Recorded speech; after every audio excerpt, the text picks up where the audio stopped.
Jalan orang benar dan jalan orang fasik. Sekali lagi, jalan orang benar dan jalan orang fasik.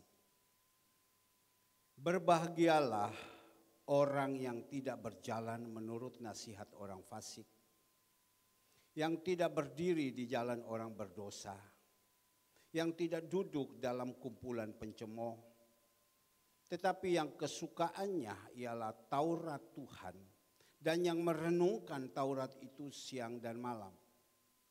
Ia seperti pohon yang ditanam di tepi air, aliran air, yang menghasilkan buahnya pada musimnya, dan yang tidak layu daunnya, dan apa saja yang diperbuatnya berhasil. Bukankah demikian orang fasik? Mereka seperti sekam yang ditiup angin. Sebab itu orang fasik tidak akan tahan dalam penghakiman. Begitu pula orang berdosa, perkumpulan orang benar. Sebab Tuhan mengenal jalan orang benar, tetapi jalan orang fasik menuju kebinasaan. Bapak Ibu yang dikasihi Tuhan, Bapak Ibu yang disayangi Tuhan, pagi hari ini kita dijamah atau kita disapa dengan satu kebenaran firman Tuhan tentang orang benar dan orang fasik. Sekali lagi tentang orang benar perikop dan orang fasik. Kita bukan hanya sekedar atau kita membaca orang benar dan orang fasik. Sesudah itu selesai. Tetapi kita membaca dan merenungkan orang benar dan orang fasik. Kita ini ada di dalam selama kita mengikuti Tuhan. Sekian puluh tahun, sekian tahun, atau sekian belas tahun. Kita sekarang dalam mengikuti Tuhan ada di dalam posisi yang mana? Apakah di dalam posisi orang benar? Atau di dalam posisi orang fasik? Nah, kita sendiri yang tahu. Dengan Tuhan. Tapi kalau kita ada di dalam posisi orang fasik, dan kita harus tahu risikonya orang fasik. Pada waktu dia dipanggil pulang, tempat dia tidak ada di atas. Di dalam dunia, orang fasik juga dikatakan oleh firman Tuhan, dia tidak tahan dalam penghakiman. Dia tidak tahan dalam tekanan-tekanan. Dia tidak tahan di dalam pergumulan-pergumulan. Karena itulah, maka itu di dalam ayatnya yang kelima kita melihat, dikeluarkan. Sebab itu, orang fasik tidak akan tahan dalam penghakiman. Begitu pula orang berdosa dalam perkumpulan orang benar. Jadi pagi hari ini saya yang dipercayakan oleh Tuhan kita Yesus Kristus sebagai gembala menghimbau teristimewa kepada saya, teristimewa juga kepada hamba-hamba Tuhan yang ada di sini, yang menyampaikan firman Tuhan. Teristimewa juga kepada pelayan-pelayan Tuhan. Dan juga teristimewa kepada jemaat-jemaat. Kalau kita tidak mau mendengar baik-baik dan mau merubah menjadi manusia baru dan kita pertahankan kehidupan kita dengan kekerasan. Ingat, hari-hari ini adalah hari-hari yang penuh dengan kesusahan. Kita tidak akan mengalami pertolongan-pertolongan Tuhan. Kita tidak akan mengalami jalan-jalan Tuhan yang diberikan. Bahkan kita akan senantiasa ada di dalam padang gurun. Yang tidak pernah melihat kebaikan yang ada di padang yang angus. Nah, biar pagi hari ini saya hanya bisa menyampaikan dan saya tahu firman yang bisa merubah di dalam kehidupan kita. Firman ini tidak hantam kiri, hantam kanan, Tetapi saya sebagai Bapak yang Tuhan percayakan untuk menyampaikan kepada Bapak Ibu. Karena di dalam firman Tuhan di dalam Kisah 3 ayat ke-19, sadarlah dan bertobatlah karena kerajaan Allah sudah dekat. Nah, biar pagi hari ini kita renungkan baik-baik. Tuhan katakan ada jalan orang benar dan jalan orang fasik. Kita ada di dalam posisi jalan yang mana? Ada di dalam jalan orang benar, atau jalan di tengah-tengah, atau jalan menuju kepada jalan orang fasik. Kalau kita ada di dalam jalan orang benar, teruskan. Apapun pergumulan, apapun masalah, apapun yang Tuhan izinkan kepada kita saat-saat ini, ya, jalan saja. Karena Yohanes 14 ayat 6, Tuhan senantiasa memberikan jalan-jalan keluar kepada kita. Dan biar pagi hari ini kita disapa dengan satu kebenaran ini. Kita melihat bagaimana ciri-ciri orang-orang benar. Saya ajak kepada Bapak Ibu yang dikasihi Tuhan. Di dalam Matius 7, bagaimana kita melihat orang-orang yang benar. Matius 7 ayatnya yang ke-12. Matius 7 ayatnya yang ke-12. Semua sudah dapat? Matius 7 ayatnya ke-12. Jalan yang benar.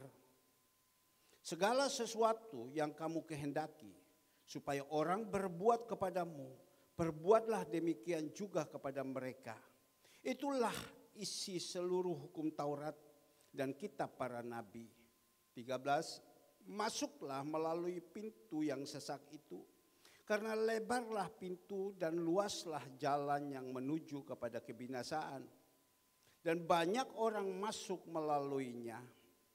Karena sesaklah pintu dan sempitlah jalan yang menuju kepada kehidupan, dan sedikitlah orang yang mendapatinya.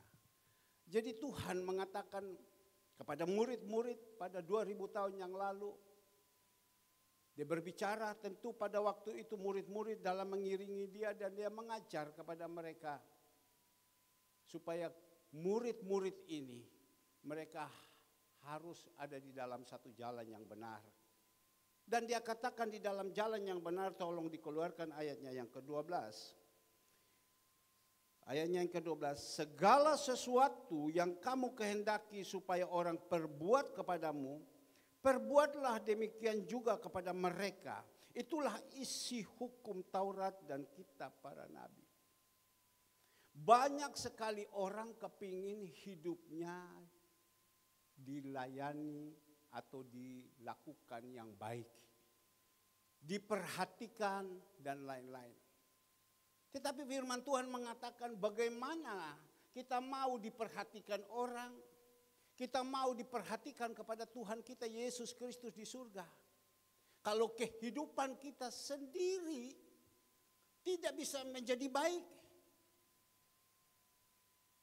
Sekali lagi, banyak orang kepingin kita ini jadi orang diorangkan, diperhatikan. Tapi bagaimana kalau kita sendiri tidak pernah bisa berbuat yang baik?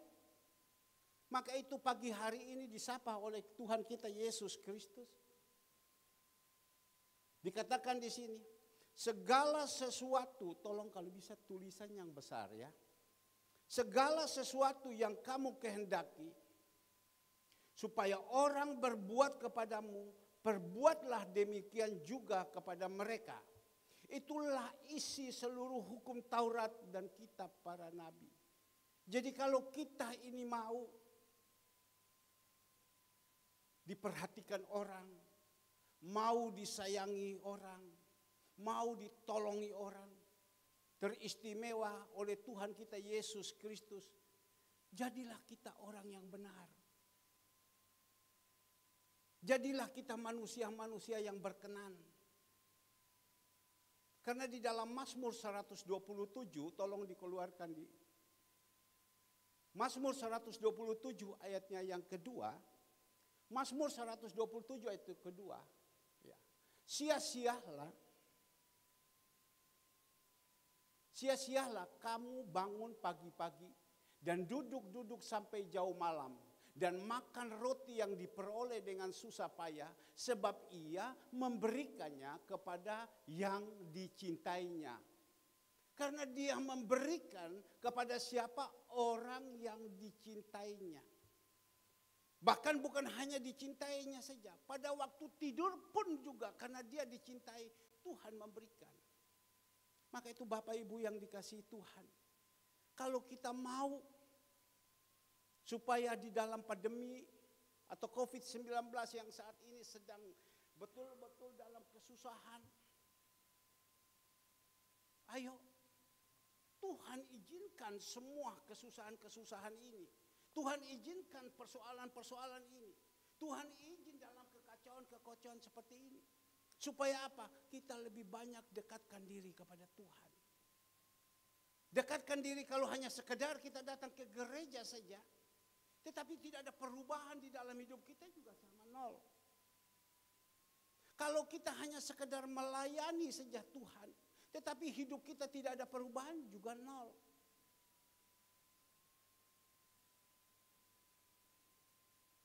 Ini yang Tuhan pesan.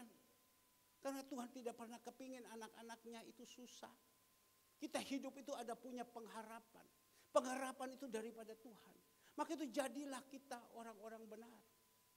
Yang kedua Tuhan katakan, orang-orang yang mau hidup di dalam kebenaran, dia itu suka ikut di dalam jalan salib. Bukan ikut di dalam jalan lebar. Karena kita melihat di dalam ayatnya yang ke-13. Masuklah melalui pintu yang sesak itu. Karena lebar pintu dan luaslah jalan yang menuju kepada kebinasaan. Dan banyak orang yang masuk melaluinya. Kalau orang fasik, mereka itu hidup suka di jalan lebar. Padahal dikatakan di jalan lebar, dipikir itu aman-aman saja. Tetapi ujung-ujungnya di jalan lebar, salah sedikit kita akan jatuh. Seperti satu contoh, jalan lebar yang lurus, bagus. Misalkan kita dari sini naik kendaraan menuju ke Jakarta, itu melalui jalan tol lebar, lurus. Kita berpikir aman-aman saja. Tapi kita tidak tahu, salah sedikit, ngantuk, kita akan habis. Kecelakaan maka akan berantakan semua. Dipikir itu jalan lebar, itu enak. Tapi banyak orang suka hidup di jalan lebar. Mungkin berkata, Pak, apa itu jalan lebar? Jalan lebar itu minta sukanya atau bahasa sananya sakarapnya. Tidak mau diawasi, tidak mau dinasihati, tidak mau ditegur. Minggu lalu kita berkata tentang jemaat Laodikia. Orang ditegur, dinasihati karena disayangi. Tapi kalau orang sudah tidak mau dinasihati lagi, tidak mau ditegur lagi, dibiarkan atau bahasa sana bilang jar, ya itu sudah bahaya. Itulah orang jalan lebar. Tidak mau ditegur, tidak mau dinasihati, atau tidak mau dibilangin. Karena apa? Kekerasan hati. Itu semua banyak orang mau. Kalau ditegur, dinasihati, karena salah, marah. Padahal sudah salah, tapi masih marah. Itu kalau hidup seperti itu dilihat saja. Bagaimana endingnya. Di dunia dan di akhirat. Kita belajar dengan satu kebenaran firman bangsa Israel dipimpin oleh Musa. 2 juta orang. Sekian banyak orang itu dinasihati, ditegur oleh Musa, dibilangin, tidak mau. Marah-marah, berontak. Dan kita melihat akhir ending daripada kehidupan mereka. Satu persatu mati di padang gurun. Bukan mati di padang gurun, diambil, dimasukkan di dalam peti dan dikubur, tidak. Mati di padang gurun, dibiarkan saja terus. Bangsa Israel ini jalan terus dan mereka dibiarkan ada di padang gurun, dimakan oleh binatang-binatang buas dan sangat-sangat mengenaskan. Tapi kita melihat di dalam kebenaran firman Tuhan, dari generasi yang kedua, pada waktu itu ada Yosua, ada Kaleb, diomongi, dinasihati, dan mereka mau mendengar. Dan pada saat itu, pada waktu Musa mati, Allah tinggal panggil kepada Yosua, Yosua sini, oh Musa mau pulang, ayo kamu ganti. Karena apa? Allah tahu Yosua ini orang yang begini punya. Maka itu pagi hari ini kita jadi pengikut Tuhan, berusaha supaya kita jadi begini punya. Karena Tuhan Yesus bilang, hendaklah kamu sempurna seperti mana aku sempurna. Kita berusaha menjadi orang-orang yang sempurna. 20 sekian tahun saya dipercayakan Tuhan menjadi gembala. Ini anak-anak saya semua yang ada. Saya tahu anak ini bagaimana. Saya tahu anak ini bagaimana. Tahu. Karakternya bagaimana, tahu. Orang ini lemah lembut, tahu. Orang ini keras punya, tahu. Segala semua. Tahu. Seperti Bapa di surga. Matanya senantiasa melihat perbuatannya. Ada yang baik dan yang jahat, tahu. Kita orang-orang tua tahu. Tadi anaknya Michael ulang tahun genap 18 tahun. Saya percaya bapaknya. Saya percaya mamanya. Tahu sifat anaknya. Tahu. Tahu sifat anaknya. Kakak-kakaknya tahu sifat anaknya. Di gereja pasti tahu, segalanya tahu. Maka itu Bapak Ibu yang dikasihi Tuhan. Di dalam mengiringi Tuhan, yang Tuhan mintakan kepada kita jadi anak-anak Tuhan. Jangan kita hidup di dalam kefasikan. Sebab kalau kita hidup di dalam kefasikan, kita tidak akan melihat kemuliaan-kemuliaan Tuhan di dalam kehidupan kita. Kita tidak akan melihat pertolongan-pertolongan Tuhan yang ada di dalam hidup kita. Pagi hari ini, Tuhan sapa kepada saya. Tuhan sapa kepada pelayan-pelayan Tuhan, hamba-hamba Tuhan yang di sini. Tuhan sapa kepada jemaat-jemaat yang ada di sini. Marilah kita ada di dalam satu jalan yang benar. Orang yang suka ada di dalam jalan yang benar, kita melihat, tolong dikeluarkan ayat 14. Karena sesaklah pintu dan sempitlah jalan yang menuju kepada kehidupan, dan sedikit orang yang mendapatinya. Apa artinya ini? Orang yang mau melakukan di dalam jalan yang benar, orang yang mau mengikuti Tuhan ada di dalam jalan salib. Salib itu tidak enak. Tapi Tuhan katakan banyak yang tidak mau ikut di dalam jalan salib. Mereka kepingin ada di dalam jalan lebar. Kita ambil contoh.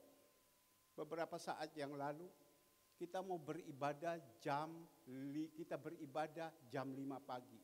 Itu salib Bapak Ibu yang dikasihi Tuhan. Ya. Tapi bersyukur jemaat Tuhan di sini. Jam 5 sudah, sebelum jam 5 sudah ada. Itu mau ada harga yang dibayar. Itu contoh saja. Sebenarnya jam 5 itu waktu wayanya orang tidur. Tetapi kita sudah harus siap. Jam 3:30 sudah bangun, siap-siap segala semua. Untuk datang, ada rumah yang datang yang dari jauh. Ada yang dekat, segalanya semua. Tapi kita siap, mau. Itu satu pengorbanan yang kita lakukan. Itu salib. Atau mungkin contoh lagi kita melihat salib. Kalau kita sudah berbuat baik, Kita sudah lakukan yang baik, tetapi kita tidak dibalas dengan baik, tapi kita didolimi lagi. Oh, itu salib, sakit. Sakit. Sekali lagi, kita sudah melakukan yang baik, kita sudah perbuat yang baik, bukan dibalas dengan kebaikan, tetapi dibalas dengan kejahatan. Itu sakit. Seperti apa? Tuhan Yesus. Yohanes 3 ayat 16.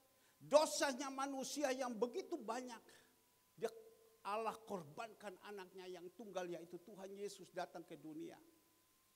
Dia sudah datang ke dunia. Dia korbankan semua, yang kaya siap menjadi miskin. Yang terhormat siap yang terhina. Untuk siapa? Untuk kita dikorbankan. Tetapi bukan mereka berbuat kembali kepada dia yang baik. Mereka berbuat kembali dia yang jahat. Maka itu kita jadi pengikut Tuhan, kita harus belajar tentang ini. Memang rasa-rasanya sakit Bapak Ibu. Kenapa saya sudah lakukan ini semua yang terbaik, kenapa dan lain-lain, kenapa harus macam begini? Memang Tuhan minta, engkau mau menjadi muridku harus menyangkal dan pikul salib setiap hari. Kalau kita sudah melakukan seperti ini, jalani saja. Karena itu adalah jalan kebenaran. Saya banyak menyaksikan tentang hidup saya. Dan sampai mereka katakan, Pak, kenapa Bapak punya persoalan begitu berat? Justru saya diizinkan kepada Tuhan, saya mengalami seperti itu. Dan sekarang Tuhan percayakan kepada saya menjadi gembala. Dan saya bisa menyaksikan. Bukan apa katanya firman atau apa katanya cerita. Tetapi saya melakukan semua itu.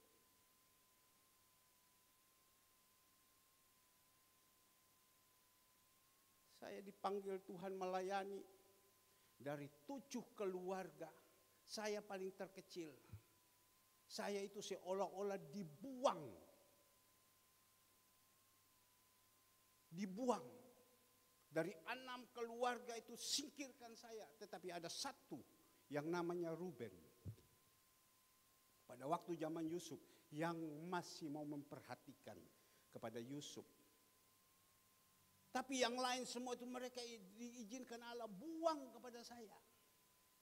Secara manusia itu saya sakit. Saya harus jalan bersama dengan istri, jalan dengan kedua anak saya, Andre yang kecil, yang masih kecil-kecil. Kami jalan. Tidak tahu mau kemana. Tapi kami tahu bahwa itu adalah pengolahan, itu ada pembentukan karakter. Kami tahu mau kemana. Seperti pada waktu itu kita tahu Yusuf, dia dibuang. Sama saudaranya dibuang, dimasukkan di sumur. Tapi ada saudaranya yang namanya Ruben, jangan. Itu saudara kita, jangan kita lakukan ini. Tapi yang lain katakan, tidak usah, buang aja. Bahkan diambil lagi kembali, dijual kepada dia. Tapi itu salib. Tapi kita melihat orang kalau yang sedang mengalami salib. Jangan kita potong itu salib. Vertikal dan horizontal. Dan saya ingat satu pelajaran yang diajarkan. Orang yang sedang mengalami salib. Sudah dengan ada kata ucapan syukur, terima. Jangan kita potong. Sebab kalau kita potong satu kali saat, itu salib itu, kayu itu untuk dipakai, untuk menyeberang. Kalau sudah potong itu pendek, potong. Tidak bisa dipakai apa-apa. Bahkan dikatakan dipakai untuk apa? Ganjil pintu. Ngerti? Karena kayu sepotong sudah tidak berfungsi. Yang masih ada fungsi lah. Fungsinya untuk apa? Ganjil pintu. Jadi sudah Bapak Ibu yang dikasihi Tuhan. Tapi mungkin berkata, gimana ini sakit? Gimana ini sakit? Sudah. Kenapa ada baptisan air? Ada baptisan Roh Kudus. Bahkan ada baptisan api. Api itu api persoalan. Datang. Tapi waktu ada persoalan datang, kita butuh Roh Kudus untuk memberikan kekuatan kepada kita. Bapak Ibu yang dikasihi Tuhan, ayo mari saat ini. Tuhan kita Yesus Kristus sudah tidak lama lagi Dia akan datang. Maka itu ada satu pujian, tak lama lagi Tuhanku datanglah. Tidak lama lagi. Kapan? Saya juga tidak tahu. Firman Tuhan katakan Bapak juga tidak tahu. Tetapi satu saat dengan tiba-tiba. Sekali lagi ada satu saat tiba-tiba Tuhan bersama dengan malaikat surga datang untuk menjemput kita. Apakah kita ini jadi orang sudah siap untuk diangkat?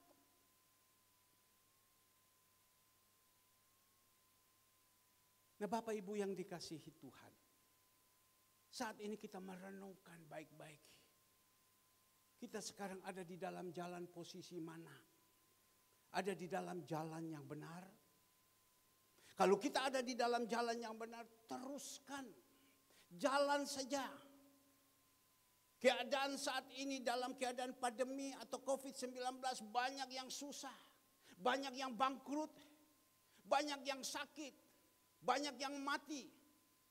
Tapi kalau kita ada di dalam jalan yang benar, Tuhan bilang tidak pernah ku melihat orang benar itu jatuh tergeletak.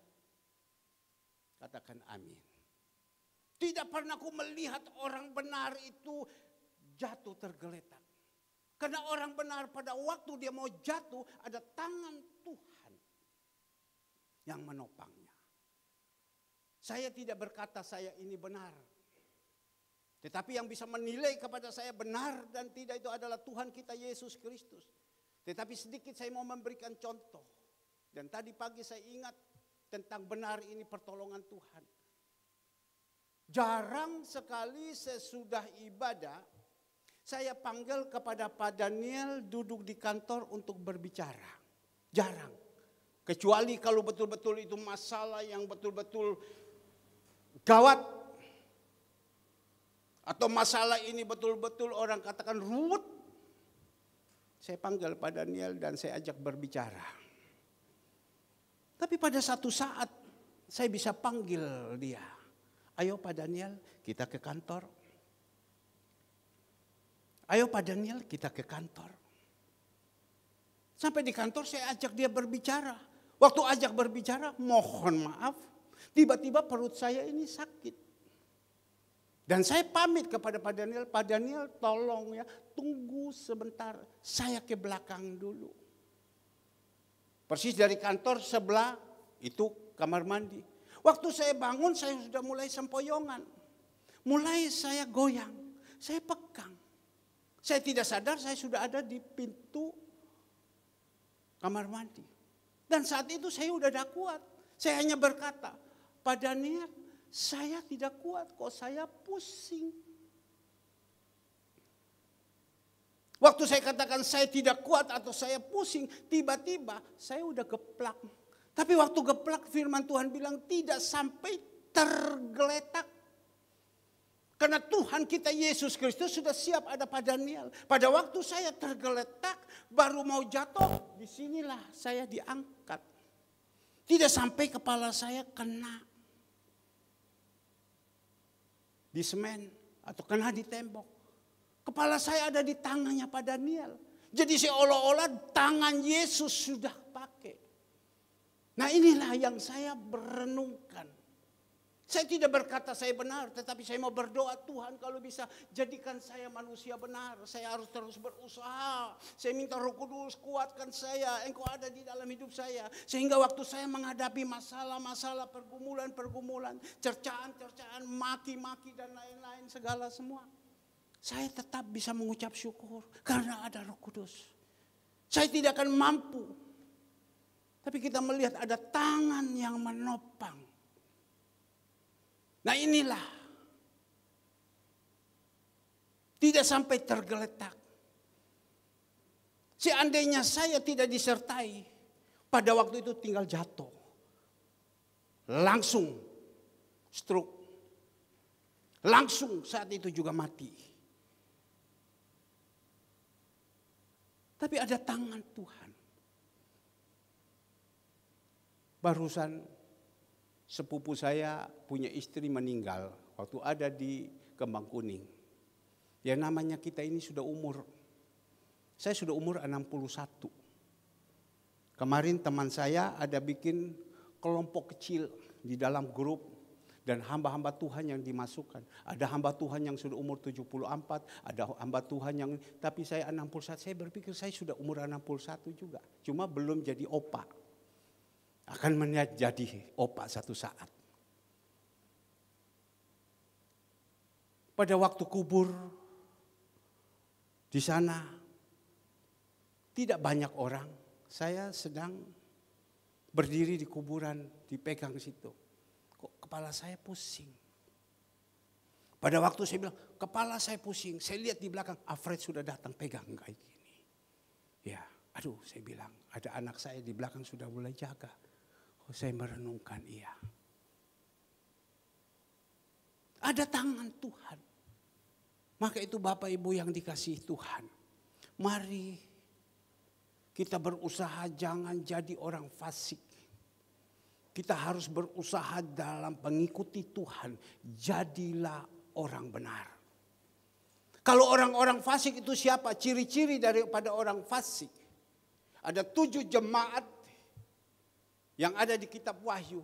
Ada di antara kemarin kita kupas tentang jemaat Laodikia. Jemaat Laodikia itu adalah orang fasik yang suam-suam, tidak kaya, tidak panas, tidak miskin. Itu suam-suam, itu juga orang fasik. Dan Tuhan katakan orang fasik itu akan dimuntahkan. Tuhan tidak pakai itu orang-orang seperti itu. Yang suam-suam, tidak panas, tidak dingin. Saya berdoa Bapak Ibu yang dikasihi Tuhan. Kita yang ada di sini jangan menjadi jemaat suam-suam. Karena ada perbedaan. Orang fasik, orang yang sungguh-sungguh dengan orang yang benar. Beda hidupnya. Coba kita melihat. Maleakhi 3 ayatnya ke-18. Ada satu perbedaan. Ada satu perbedaan. Maleakhi 3 ayatnya ke-18. Maka kamu akan melihat kembali perbedaan antara orang benar dan orang fasik. Antara orang beribadah kepada Allah, ada tambah kata sungguh-sungguh. Dan orang yang tidak beribadah kepadanya. Sekali lagi, maka kamu akan melihat kembali perbedaan antara orang benar dan orang fasik. Antara orang beribadah kepada Allah dan orang yang tidak beribadah kepadanya. Beda. Saya sebagai bapak, saya sebagai gembala, senantiasa saya telepon kepada jemaat-jemaat yang datang ogah-ogahan. Ayo, mari. Yang sebentar rajin, sebentar tidak.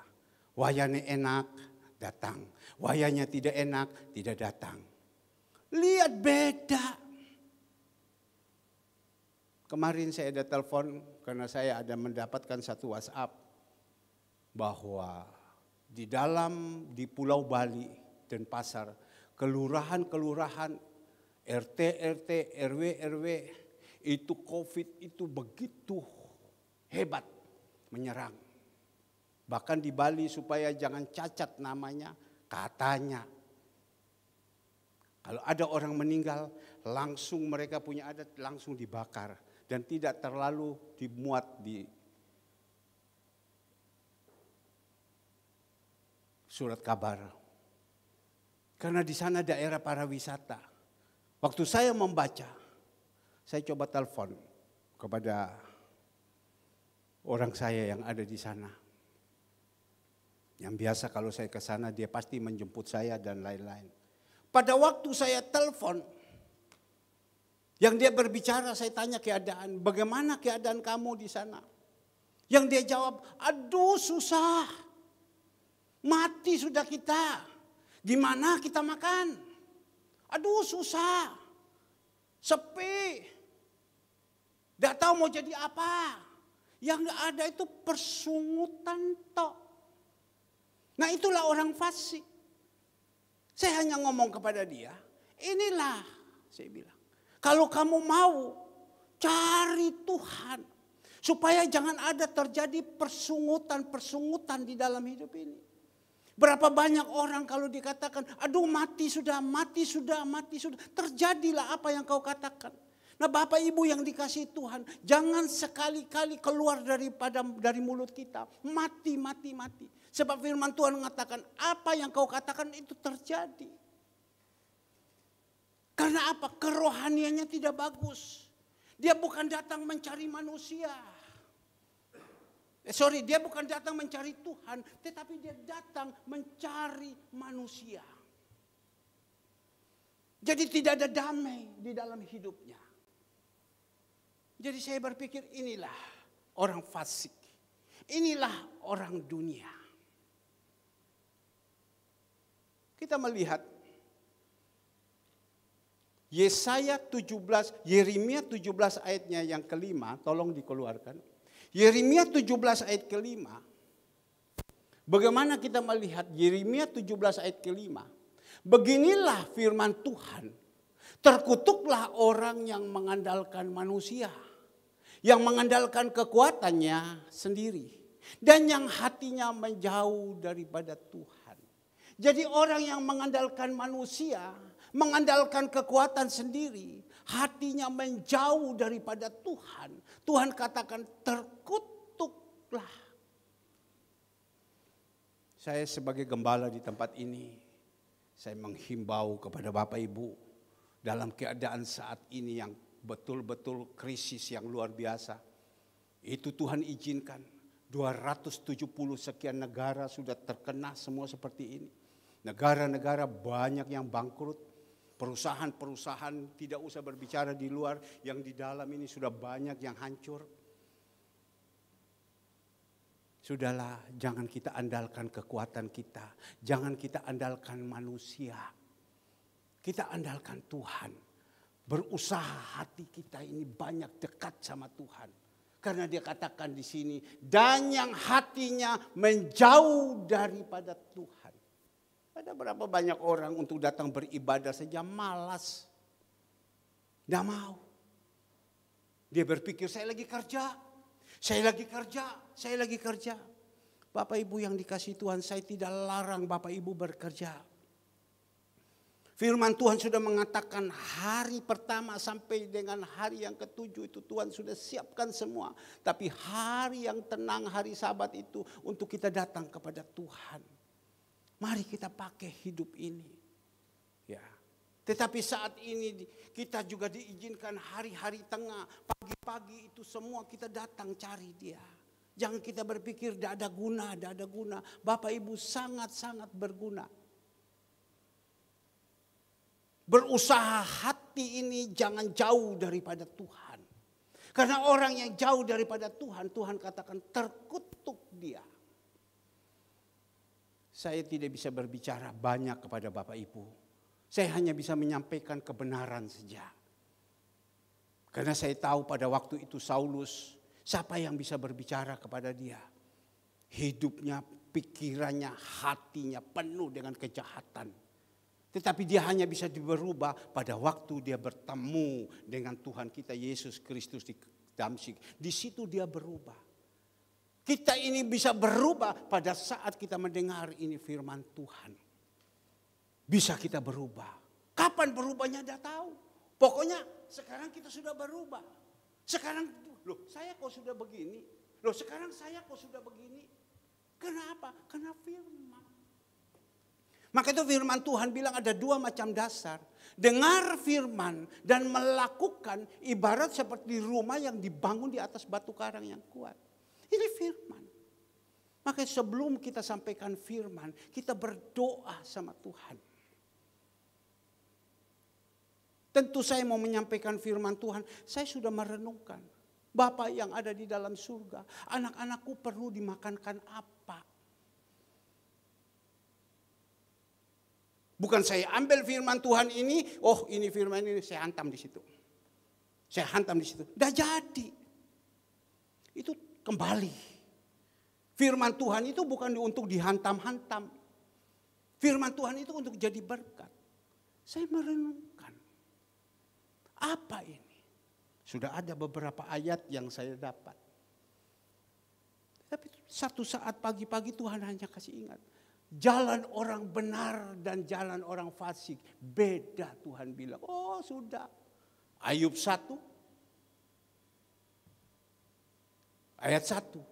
Perikopnya di situ. Jalan orang benar. Oh iya. Maka itu kita butuh membaca terus firman Tuhan. Nah Bapak Ibu yang dikasihi Tuhan. Pagi hari ini. Tuhan minta kepada kita. Untuk terus berusaha. Kerja sih boleh kerja. Tapi siapkan hati sama Tuhan. Ada orang kalau kita menasihati, kita telepon dan lain-lain dia hanya jawab. Pak, tidak usah takut Pak, saya tetap dengan Tuhan. Percaya, saya tahu kau dengan Tuhan. Tapi bagaimana hubunganmu dengan Tuhan? Bagaimana tingkah lakumu? Bagaimana kelakuanmu? Katanya saya masih tetap dengan Tuhan. Saya masih ini. Tapi jalannya merong-serong terus.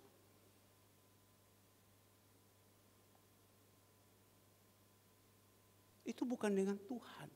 Kalau orang yang dengan Tuhan itu lain. Kemarin teman saya dari Jakarta, dia telepon. Dia panggil nama saya, nama kecil Hongyi. Hongyi bisa melihat enggak?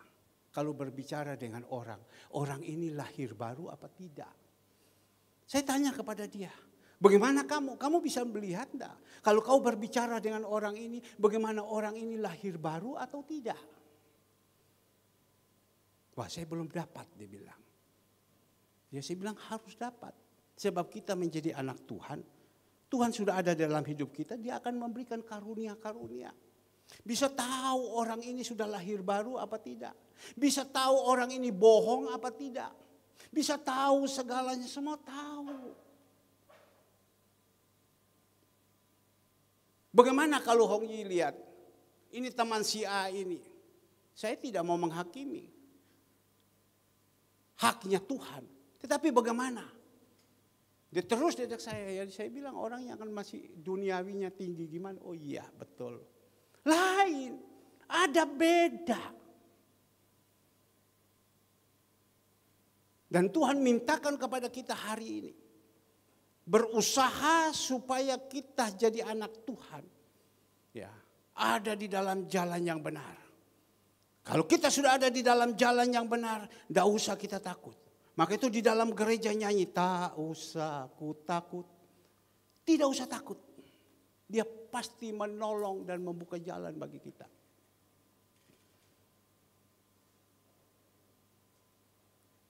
Yang kedua kita melihat. Mazmur 1 ayatnya yang ke-1. Berbahagialah orang yang tidak berjalan menurut nasihat orang fasik. Yang tidak berdiri di jalan orang berdosa. Yang tidak duduk dalam kumpulan pencemooh. Tuhan katakan berbahagialah orang yang tidak berjalan menurut nasihat orang fasik. Bapak Ibu yang dikasihi Tuhan. Jemaat kita surya kebenaran yang dikasihi Tuhan. Yang ganteng-ganteng, yang cantik-cantik, yang manis-manis. Kalau kita mempunyai satu pergumulan masalah, tentu sekarang semua tidak ada yang tidak punya persoalan. Semua punya masalah. Jangan kita cari orang untuk minta petunjuk atau minta nasihat kepada orang-orang yang tidak benar. Maka itu ayat ini dia katakan berbahagialah orang yang tidak berjalan menurut nasihat orang fasik. Jangan kita minta nasihat-nasihat daripada orang-orang yang hidup tidak takut akan Tuhan. Karena Tuhan katakan di dalam 1 Korintus 6, coba. 1 Korintus 6 ayatnya yang pertama. 1 Korintus 6 ayatnya yang pertama. Di sini dia katakan. Apakah ada seorang di antara kamu jika berselisih dengan orang lain berani mencari keadilan pada orang-orang yang tidak benar dan bukan pada orang-orang kudus? Jadi kalau kita punya persoalan, kita punya masalah, mau supaya datang minta nasihat, supaya masalah itu ada jalan keluar, kita cari orang benar. Jangan kita cari orang-orang dunia. Di dalam gereja ada Bapak Gembala. Di dalam gereja ada pelayan-pelayan Tuhan yang bisa dipakai. Tidak semua hamba-hamba Tuhan itu bisa dipakai. Dan kita melihat dia, bagaimana cara menasihati. Kalau orang yang benar, orang yang kudus, kita datang kepada dia, dia akan menasihati kita. Sudahlah, kalau dia lakukan macam begitu, biarlah. Tuhan mau membentuk kita, sudahlah. Ucap syukur aja belajar. Jangan kita marah. Loh tapi tidak bisa. Saya hadir begini kan. Sudahlah. Itu salib. Salib jangan dipotong. Kalau dipotong nanti kamu jadi pengganjil pintu. Sudahlah. Biarkan saja. Semua terjadi adalah seizin Tuhan. Kamu lihat Ayub, semua terjadi, semua itu seizin Tuhan. Dia diam dan macam-macam. Sudahlah, jalan saja terus bersama dengan Tuhan. Dengan ucapan syukur, sudahlah. Loh tidak bisa, pernah Bapak mengalami begini, pernah mengalami. Ini sudah pengalaman banyak. Loh kok bisa Pak ya, pengalaman Bapak kok seperti saya. Justru saya diizinkan Tuhan sebelum jadi gembala, saya diizinkan seperti ini dulu. Sesudah seperti ini dan anak-anak saya yang ada mengalami dan saya bilang ini loh pengalaman saya. Inilah hidup saya endingnya. Ini saya khotbah ini kan dimasukkan di dalam YouTube. Sebentar saya ambil, saya kirim di dalam keluarga saya. Keluarga saya semua mendengar. Sudahlah saya bilang. Jangan dibalas kejahatan dengan kejahatan. Balas dengan kebaikan. Kalau dia mau berbuat jahat sama kita, ya sudahlah, biarkan saja. Saya teringat pada waktu itu Naaman.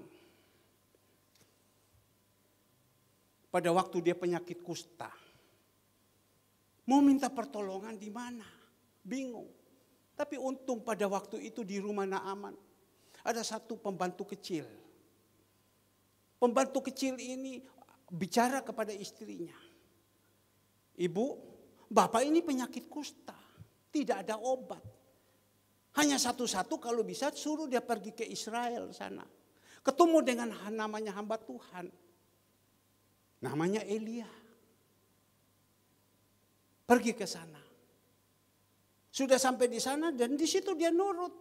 Ada ketemu dengan orang yang benar. Sampai pada waktu itu dia pergi, dia berpikir dia seorang panglima tentara, minta surat sakti untuk pergi ke sana. Dan pada waktu itu dia pergi, dia salah alamat. Dia bukan pergi kepada hamba Tuhan, dia pergi kepada satu raja. Raja marah, kau pikir saya ini Tuhan kah? Pergi. Tapi di situ dia tahu, mau pergi kepada seorang hamba Tuhan. Dan pada waktu itu dia pergi sampai di hamba Tuhan situ. Hamba Tuhan tidak ketemu. Suruh pengurusnya, suruh orang percayanya untuk datang ke punduh sama Naaman. Engkau mau sembuh Naaman, kau cek satu. Kau pergi ke Yordan sana. Celup 7 kali dan engkau akan sembuh. Naaman seorang panglima. Tentu gengsinya. Segalanya semua dah mau, itu salib. Marah dia. Kurang ajar ini hamba Tuhan. Saya berpikir saya datang, dia omong baik-baik, panggil masuk ke dalam. Dia ngomong baik-baik, dia doakan. Wah, ini tidak. Saya pun tidak mau diketemukan. Disuruh, itu Tuhan izinkan. Masuk kau, bertobat. Masuk di Yordan 7 kali, artinya itu bertobat. Tapi pulang dia hatinya gusar, hatinya marah.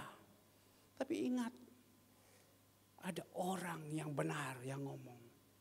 Bapak, ini kan penyakit. Orang kalau mau suruh kepada Bapak supaya sembuh saja, apa saja Bapak mau. Tapi ini kan dia suruh sama Bapak pergi di sungai Yordan. Dia katakan apa tidak ada air yang lebih bagus lagi. Seperti kemarin saya share. Di Pacet itu air yang begitu jernih luar biasa. Apa tidak ada air? Kok air seperti ini yang dikasih? Masih ada gengsi. Tetapi ada orang yang di sini yang benar. Sudah Pak, apakah Bapak tidak bisa untuk lakukan ini? Disuruh apa saja Bapak sembuh ini dari penyakit kusta. Tapi kenapa sekarang Bapak kok tidak mau? Tapi untung ada orang yang mau ngomong kepada dia. Oh ya, dia pergi. Dia masuk, dicelup 7 kali. Kulitnya seperti bayi. Karena apa? Tuhan senang orang seperti itu. Mau dengar. Dan juga kita perlu pendamping hidup ini. Seperti yang dikatakan tadi. Ibu Wulan menjadi istri penolong untuk suami. Ya Bu Wulan ya. Untuk senantiasa memberikan kekuatan kepada suami, kepada anak-anak. Sudah. Papa lagi tidak enak. Jangan kamu ini. Sudah, Papa lagi capek. Sudah. Bukan dikobong-kobong. Tidak. Macam istri saya juga seperti gitu. Jadi penolong. Saya teringat pada waktu itu. Saya punya masalah. Karena sedikit hubungan dengan keluarga. Kendaraan diambil.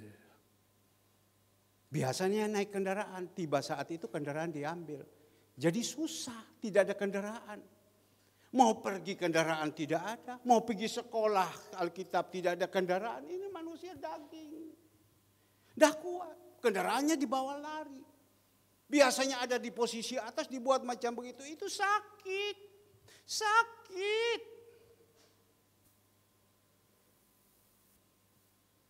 Dan saat itu saya tidak kuat. Pergi saya marah dulu. Itu manusia. Marah. Sudah masalah pertama. Kedua, karena saya marah, Tuhan izinkan lagi kepada saya. Mau pergi lagi kendaraan dibawa lari. Kesia masih kecil mau pergi sekolah dibawa lari. Ini masuk loh di YouTube ini. Kan saya melihat anak saya kan kasihan mau pergi sekolah TK dibawa lari kendaraan. Istri saya ini adalah istri yang luar biasa. Dia tidak pernah menceritakan tunggu di pinggir jalan. Kasihan ini anak mau pergi sekolah. Dibawa lari lagi ini kendaraan. Loh sakit. Tapi istri saya tutup mulut. Tidak mau omong. Tapi pada waktu itu karena giliran saya. Saya sudah isi minyak ini mobil. Uang sudah pas-pasan. Isi 50.000. Tiba-tiba pagi dibawa sampai habis. Sore mau pagi dibawa lari lagi. Marah. Pergi sudah dengan berangas. Orang ajar kau. Datang. Dipepetkan di tembok. Ditunjak. Ditendang segalanya semua. Sudah. Karena tidak ada penguasaan diri lagi. Urusan polisi. Dan saya mau ditahan. Ya memang itu kan penganiaya. Oke, melawan om dapat apa? Salah dia dan tapi engkau udah pukul. Salah itu. Tapi dengan catatan mau berdamai enggak? Mobil itu tidak boleh engkau pakai lagi. Dan mulai hari ini hubungan kita putus. Kalau mau kami teken. Hubungan kita putus, ini satu pengalaman yang saya punya. Hubungan kita putus, tidak ada hubungan lagi. Ibaratnya nyamuk itu sudah putus hubungan dengan apa? Awutan. Udah bisa, saya bilang, mana bisa. Tapi kan yang saya mau berbicara, ada orang yang datang. Memberikan kepada saya dengan suara yang enak. Siapa? almarhum Yopi Pati. Dia datang dengan yang namanya boboho, itu Andre masih kecil. Dia tahu Tuhan bisa memakai anak ini yang masih kecil bisa ngomong. Biasanya dulu Andre kalau ketemu saya, dia lari. Karena saya memang strength, sampai sekarang juga masih strength dengan anak-anak saya. Untuk demi kebaikan. Tapi Andre itu bisa berbicara dengan almarhum ini. Papa, sudah papa. Papa teken saja, daripada papa tahan, papa masuk. Mereka sudah katakan, kalau papa mau tidak ada hubungan lagi, teken saja. Sudah, teken saja. Almarhum mengatakan, sudah. Pak Herman, sudah, teken saja. Dan itu kata yang membuat hati saya itu terjamah. Tiba-tiba, Bables Mili, tahu Bables Mili? Nangis. Iya wes, papa naik di atas, papa teken. Waktu saya katakan kepada penyidik, Pak, oke, kita berdamai. Sudah teken, banyak syarat. Banyak syarat, syaratnya banyak. Untuk supaya masalah ini dicabut, banyak syarat. Hubungan tidak ada putus. Tidak ada saudara-saudara lagi. Pertolongan sudah tidak ada lagi. Memang pada waktu itu saya susah. Ya sudah, teken saja. Habis itu pulang. Banyak syarat saya lakukan. Tetapi saya ada di dalam posisi mana? Kebenaran atau saya lakukan, saya teken. Dan tidak ada di situ tolong menolong. Tapi pada waktu itu Bapak Ibu, semua waktu itu surat masih atas nama saya. Saya langsung, oke. Tapi 3, 4 hari, 5 hari mereka harus datang minta tolong lagi kepada saya. Karena saya harus teken semua itu surat. Saya tidak boleh balas itu jahat dengan jahat. Ya sudah, saya teken. Memang pertama kali dengar itu dongkol, dah mau. Tidak, teken. Ini istri penolong. Istri itu bukan perongrong. Istri itu penolong. Ada orang-orang di tengah-tengah yang ngomong, ayo pak, ayo pak, ayo pak. Teken semua. Sesudah itu, ya sampai hari ini. Saya pada waktu itu saya dibawa segala semua, kaki saya tidak ada. Putus. Ini loh saudara saya. Bapak Daniel. Dia datang, dia bawa dia punya mobil. Dia punya 2 mobil dulu. Panther biru. Kalau jalan tapi itu mobil berjasa. Dan juga mobil Avanza yang istimewa. Dia datang. Taruh mobil yang teristimewa, Avanza. Makanya sampai sekarang ini karena dia berbuat baik, saya harus membalas. Tidak. Tapi sampai sekarang saya tidak lupa. Sampai sekarang saya tidak lupa. Maka itu kalau kita mau menolong orang, jangan tolong orang yang dalam keadaan posisi wah. Dia tidak ingat. Tolonglah orang pada waktu susah. Tapi hari lepas hari, saya jalankan dengan ucapan syukur, sampai hari ini. Orang-orang yang dulu mau putus hubungan semua, sekarang kita sudah jadi bersaudara. Kita bergandengan tangan. Satu sama lain saling menolong, satu sama lain saling memperhatikan. Kita tidak ingat lagi yang lama.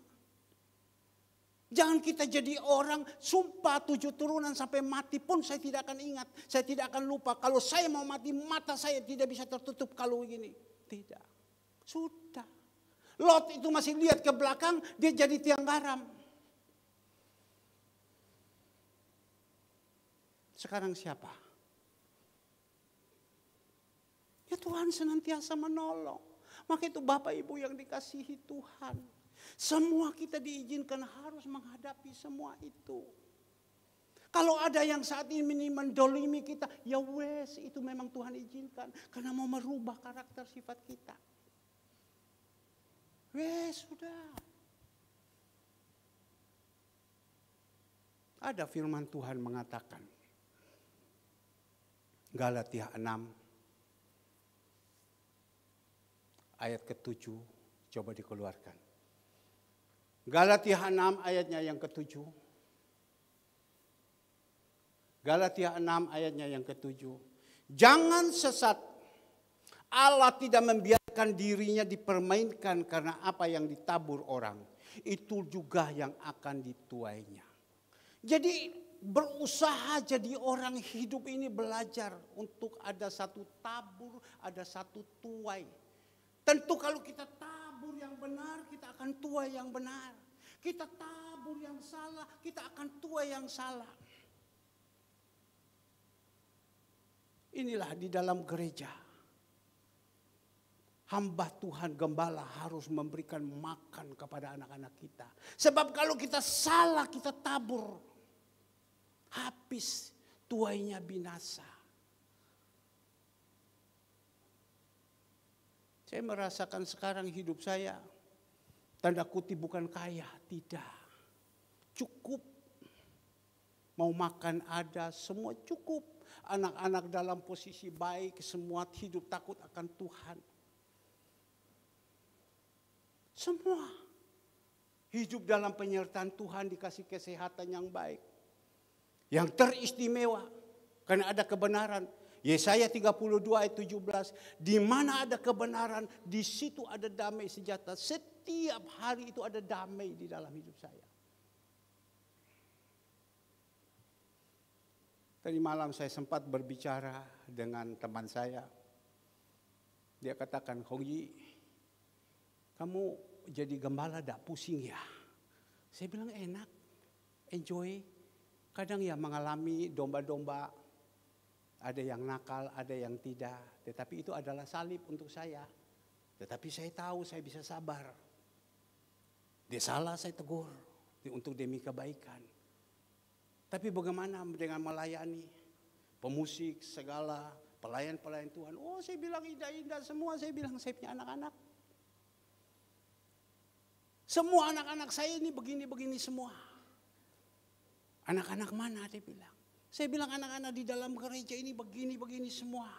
Mereka melayani tujuan motivasi bukan cari makan minum. Mereka melayani karena cinta Tuhan. Mereka setia, mereka sungguh-sungguh senang. Saya bilang saya punya anak-anak, kenapa? Yaitu karena didikan ya. Ya memang karena didikan. Wah dibilang susah lah, dibilang banget kalau di tempat kami. Semua sedikit uang, semua sedikit uang, semua sedikit uang. Dan tidak bisa diomongi, semua keras kepala maunya sendiri. Oh saya bilang tidak. Karena pemimpin benar, turun anak-anak yang benar. Kalau saya berdiri dari atas mimbar ini, kalau saya hidup salah, akan turun kepada anak-anak saya semua itu jadi salah semua. Maka itu Tuhan bilang sebelum engkau melayani, naik ke atas, bereskan dulu di bawah baru kau naik. Ditanya sama saya lagi, bagaimana engkau melayani? Kan dikatakan pohon itu dilihat, buah itu dilihat dari pohonnya. Anak-anak kamu bagaimana? Maksudnya saya sudah ceritakan anak-anak saya. Anak kamu yang berdua ini, Andre dan Kesia, ini dari Jakarta. Saya bilang saya bersyukur anak-anak saya itu kamu lihat malam minggu, mereka sedang melayani. Terus melayani, mereka dapat aduh. Dan mereka berdua kakak beradik itu terus melayani. Saya tidak pernah pusing. Pemusik saya tidak pernah pusing. Pemimpin pujian saya tidak pernah pusing. Dan lain-lain saya tidak pernah pusing. Semua good. Saya hanya tahu sampaikan firman. Saya hanya tahu berdoa. Saya hanya tahu menasihati. Itu tugas Bapak. Semua yang ada di dalam gereja, semua sudah diatur sama mereka. Wah, indah banget dia bilang. Indah banget. Benar, indah banget. Indah banget. Sampai dia katakan kepada saya. Karena di dalam profil saya, WA, ada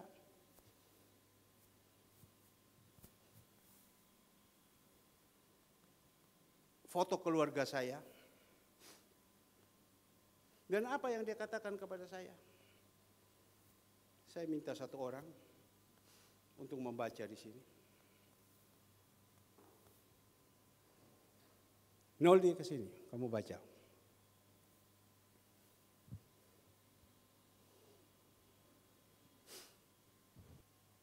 Ditambahi lagi seperti macam begini, bukan lompat, tidak. Sampai sekarang tidak semua dia buka, masih sedikit. Cuma dia ngomong, iya memang dulu ada begini, tapi tidak mau lanjut lagi. Tidak langsung membuat suami itu marah, membuat istri itu marah, membuat anak-anak itu marah. Tidak. Jemaat juga yang ada di sini, mulut itu perlu bertobat. Tetapi ini di sini tidak seperti ini. Karena saya tahu saya punya anak-anak. Ya pastilah 12 murid ada Yudas juga. Tetapi Yudas ini bisa bertobat karena firman. Jadi Bapak Ibu yang dikasihi Tuhan, dikatakan di sini jangan berjalan menurut nasihat orang fasik, yang tidak berdiri di jalan orang berdosa, yang tidak duduk dalam kumpulan pencemooh. Duduk dengan orang berdosa. Kumpul kambing jadi kambing. Kumpul sapi jadi sapi. Kumpul orang benar jadi orang benar. Matius 10 ayat 41. Matius 10 ayatnya yang ke-41. Tolong jemaat. Matius 10 ayatnya yang ke-41. Ayatnya yang ke-41. Saya baca di dalam ayat 40. Matius 10 ayat 40, semua sudah dapat. Barang siapa menyambut kamu, ia menyambut aku. Dan barang siapa menyambut aku, ia menyambut dia yang mengutus aku. Minggu lalu saya berkata tentang ke-12 rasul diutus Tuhan. Tuhan bilang engkau pergi. Kalau dorang nyambut kepada kamu, dorang nyambut Tuhan. Itu berkat turun. Tapi kalau mereka tidak nyambut sama kamu, berarti dorang tidak nyambut Tuhan. Kebas kaki tinggal, berkat itu hilang. Jadi saya pesan untuk jemaat Tuhan yang ada di sini. Ya. Kalau ada utusan-utusan Allah datang, hamba-hamba Tuhan datang, mari ketemu, bicara. Kalau kita sibuk dan lain-lain, oke, sudah habis selesai. Dia pasti datang, dia tidak minta apa-apa kok. Dia datang karena Tuhan suruh, dia mau mendoakan. Ayo, supaya dia berdoa dengan enak, habis itu dia pulang. Itu berkat turun.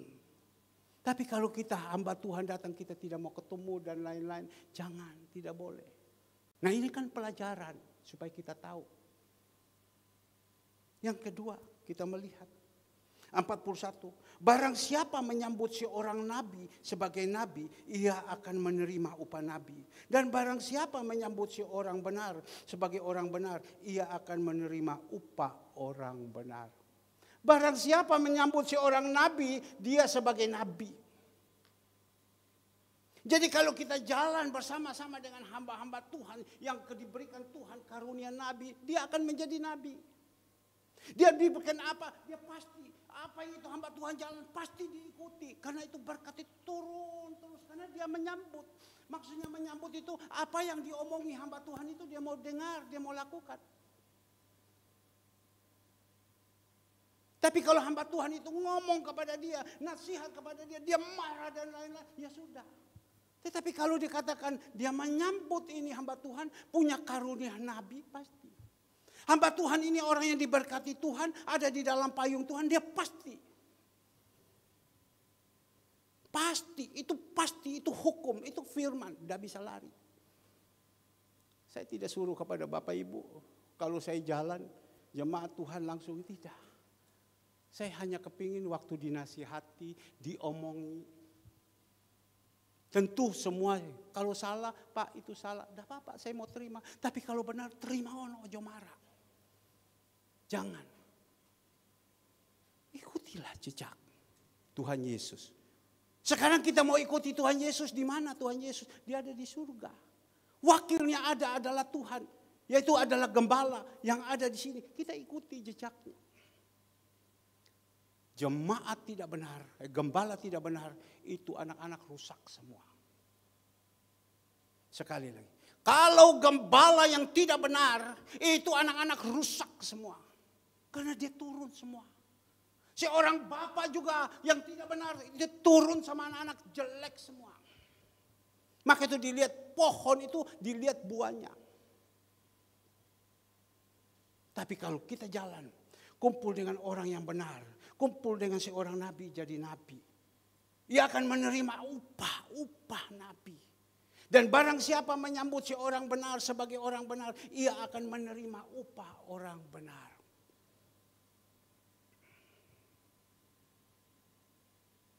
Upah orang benar. Kalau kita sudah mengerti semua, kita tahu semua ini. Kita sudah mengerti semua ini, kita tahu semua dan kita jalankan. Ada ayat 42. 42 tolong dikeluarkan. Dan barang siapa memberi air sejuk secangkir saja pun kepada salah seorang yang kecil ini, karena ia adalah muridku, aku berkata kepadamu, sesungguhnya ia tidak akan kehilangan upahnya daripadanya. Dikatakan di sini, dan barang siapa memberi air sejuk secangkir saja pun kepada salah seorang yang kecil ini, seorang hamba Tuhan, ya. Karena ia adalah muridku, aku berkata kepadamu, sesungguhnya ia tidak akan kehilangan upahnya daripadanya. Kita perlu tahu. Ini firman. Kita ngerti. Ini berkat itu, kita itu ada di payungnya seorang Bapa. Ada payung di dalam seorang hamba Tuhan. Kalau Bapa ini benar, dia payungi anak-anak kita. Jalan kemana-mana anak itu ingat, ikut terus. Tapi kalau bapak yang tidak benar, anak juga tidak benar, pasti. Tapi kalau seorang bapak di gereja, gembala sidang, dia payung sama anak-anaknya. Ini saya percaya, dalam nama Yesus anak-anak ini juga seperti ini. Saya dulu waktu menikah dengan istri saya, mukanya agak lain, mungkin sekarang agak sama karena sudah tua. Ya, karena tiap hari kumpul. Kadang saya terasa cium ababnya sama. Mohon maaf ngentut, baunya kadang sama. Betul. Saya dah tahu, ini mohon maaf. Kita kan dah tahu kadang kita mau ngentut apa tidak kan dah tahu. Betul kan? Dah tahu. Tiba-tiba saja datang pada hambanya. Kau akan terima. Tidak pernah akan kehilangan upah besar. Maka itu kita belajar. Kita jadi anak-anaknya. Ayo senantiasa. Kepada kita jangan kita ini. Semua kita ambil. Saya berikan satu contoh. Kami di gereja ada air kangen. Saya sudah share kepada Bapak Ibu air kangen ini bukan saya mempromosikan, tidak. Minum air kangen ini bagus, apalagi sekarang COVID-19 ini. Untuk menjaga supaya stamina kita segalanya semua ini. Jadi minum, saya merasakan bagus. Ini saya langsung berbicara, Saudara Alek. Setiap kalau pergi renang, dia saya kasih air kangen 1 gelas, satu ini. Nah sudah minum, dia merasa minum air kangen ini enak. Badannya sehat, kuat. Bahkan juga istrinya katanya ya, minum sehat. Sampai betul-betul badannya luar biasa. Dan dia katakan papa mamanya minum badannya ringan dan lain-lain. Minum itu bagus. Jadi kan tidak salah. Anak datang sama orang tua, mintakan tidak salah. Ambil saja, tidak apa-apa. Tak kasih sama saya sudah lek daripada macam itu 5 liter. Jadi setiap kali kalau dia sudah ikut saya renang, Kesia punya tugas ambil taruh di mesin itu 5 liter kasih kepada dia. 1 kali dia bawa, 2 kali dia bawa, 3 kali dia bawa. 4 kali lagi dia bawa itu literan, mau isi lagi. Tuhan ngomong kepada dia. Tuhan bilang apa? Kamu ini datang sebenarnya membawa secangkir air kepada hambanya. Tapi ini kau datang, kau ambil bergalon-galon. Loh benar. Mungkin Tuhan ngomong cuma di sini, dia diam. Ada kata lagi mungkin kamu ini dablek, kamu ini tahu diri. Dia diam saja. Sudah, besok hari Minggu. Itu hari Sabtu, hari Minggu. Hari Senin, dia harus ikut lagi sama saya pergi renang. Tapi dia tahu kalau dia minum ini air kangen ini kan enak. Pak Budi ada bawa air kangen jualan, nanti pesan.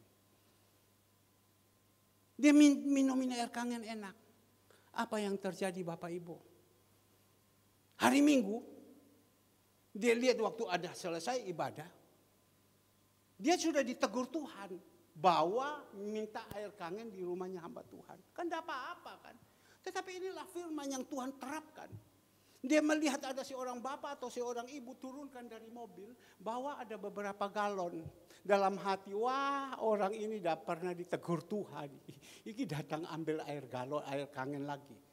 Tapi orang ini kan bukan datang minta di gereja. Dia beli sama Pak Budi. Karena Pak Budi di rumah ada jual air kangen. Dan di situ dia berpikir, dia dari jauh dia lihat ini kira-kira ini galon ini dibawa ke ruang makan minta sama Bapak Gembala. Tapi tidak, dia lihat oh gantian. Pak Budi kasih 1 galon, 2 galon, ini 8.000 1 galon. Kalau beli dengan galon, itu galon harganya 12.000. Tidak untung, memang itu beli itu galon di toko seperti gitu. Tapi pada waktu hari Senin dalam hati dia hari Minggu ini. Tapi dia lihat waktu itu tukaran yang Pak Budi, oh aman dia orang ini. Hari Senin. Dia hanya minta sama Tuhan. Tuhan, saya minta Tuhan sekali saja. Sekali saja saya minta ini air. Karena saya minum ini air enak. Saya mau kasih orang tua minum ini enak. Saya sekali saja. Tuhan tidak kasih suara. Selesai hari Senin doa pagi. Dia turun dari mobil ini Alek, dia ambil ini galon. Sambil mungkin siul. Sambil siul-siul. Habis doa pagi kan hati penuh gembira, sukacita kan. Segala semua diambil ini. Apa yang terjadi Bapak Ibu waktu diambil? Dia ambil, dia angkat. Apa yang Tuhan katakan? Dia saksi. Mungkin bahasa seperti ini. Memang pancene kamu jadi orang keras kepala. Dablek. Ya, mungkin kayak gitu. Tuhan itu bukan bilang tidak bisa bahasa Jawa. Tuhan aja tahu loh itu duitmu itu ditilep. Tahu loh, saya pikir kau tahu. Dablek. Lah, diam. Tuhan 1 kali saja. Tuhan tidak mau suara, diam. Dia ngomong lagi, ya sudah. Dia datang itu galon, dia taruh baik-baik di atas meja ini.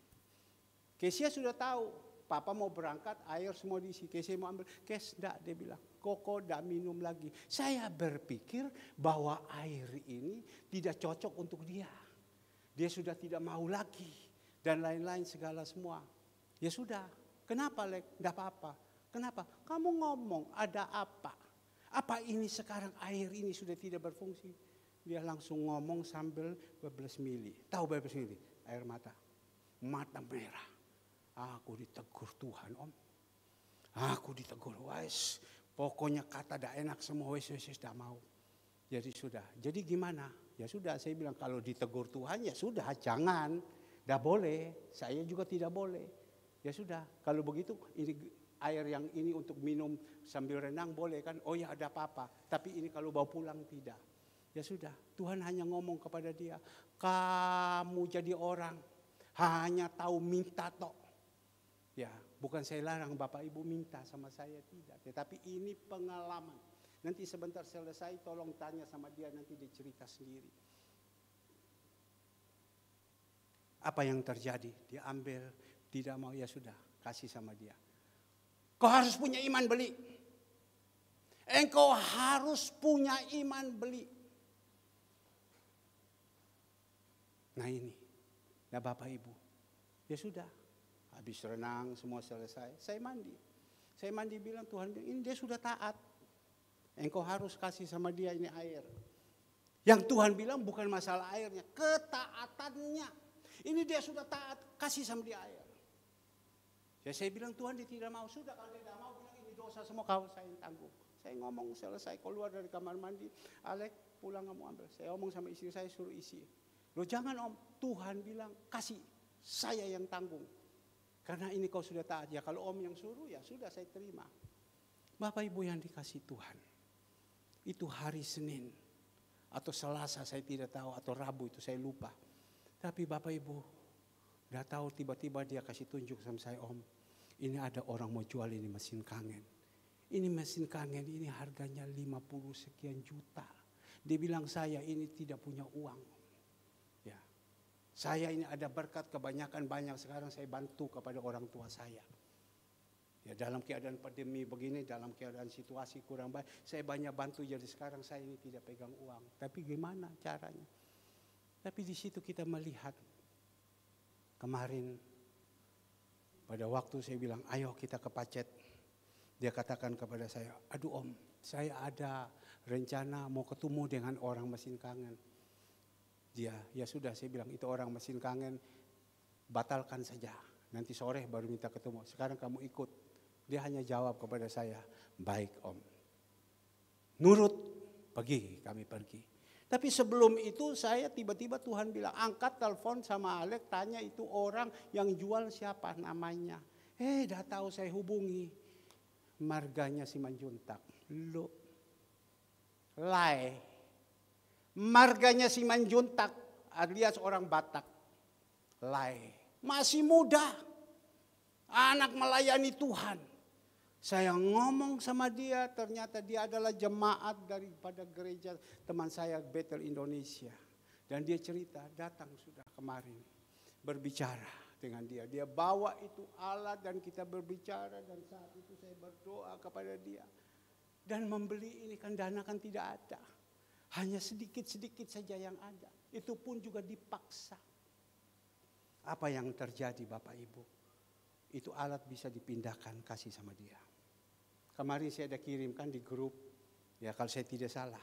Oh tidak, saya ada kirim hanya Pak Budi. Itu alat bisa ada. Dengan catatan sak sukanya, sakarapnya. Sekali lagi berikan untuk kemuliaan untuk Tuhan. Saya hanya berpikir kalau kita mau taat, kita mau setia melakukan firman yang tidak mungkin bagi Tuhan, mungkin. Tidak mungkin bagi manusia, mungkin bagi Tuhan. Nah Bapak Ibu yang dikasihi Tuhan, ayo belajar kita lakukan firman Tuhan ini. Ya, firman itu pasti terjadi, ya dan amin. Firman itu pasti terjadi, ya dan amin. Belajar. Secara manusia tidak mungkin bisa. Saya juga jadi bingung. Saya ketemu dia orang ini masih muda. Silakan. Waktu saya doa sama dia, saya nangis. Saya ingat Tuhan katakan, kau harus punya iman. Beli. Ya. Dari mana uang untuk membeli? Kau harus punya iman. Kau harus punya iman. Tuhan tidak buang uang datang, tidak. Betul tidak ada uang. Tetapi Tuhan punya banyak cara untuk memberkati kita. Kembali lagi. Ayo. Jangan sampai kita jalan salah. Kalau kita mengiringi Tuhan, kita sudah mengerti firman Tuhan banyak, kita jalan salah, yang susah kita sendiri. Maju terus.